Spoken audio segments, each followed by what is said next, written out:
The date and location of Queen Anne's naming ceremony has just been announced, confirming that Queen Anne's naming ceremony will take place on Monday the 3rd of June.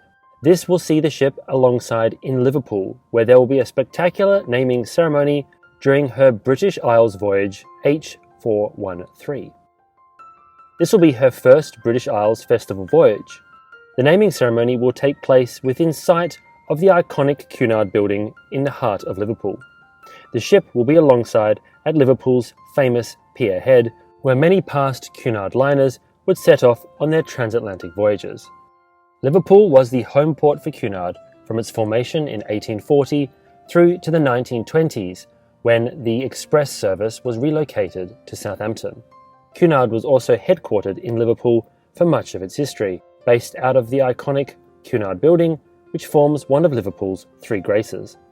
In an email sent to Cunard World Club members in Australia, the company said there will be an impressive lineup of eminent entertainers that will give unforgettable live performances surrounding the official naming of Queen Anne as she makes her maiden call into Cunard's spiritual home. News of who will christen the ship has not yet been released.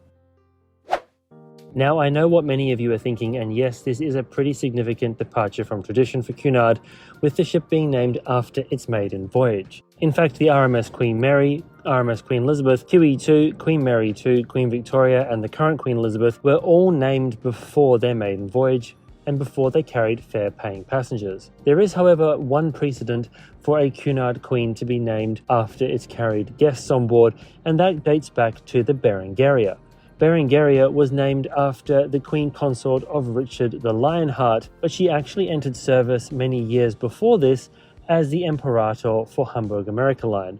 Following World War I, Cunard acquired the Imperator as war reparations and operated her under her original name for several months before giving her a large refurbishment and renaming her Berengaria. That means that technically this ship also carried passengers before her official Cunard naming.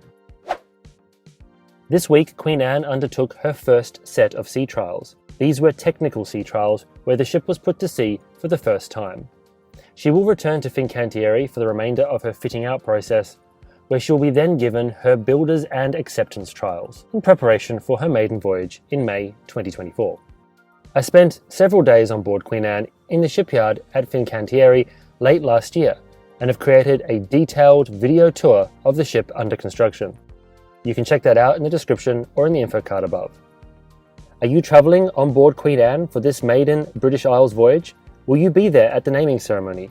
Or are you sailing on board the ship during one of her inaugural voyages? Let us know what you're looking forward to most in the comments below. I hope you found this short update interesting, and thanks so much for watching. Until next time, I hope to see you on board.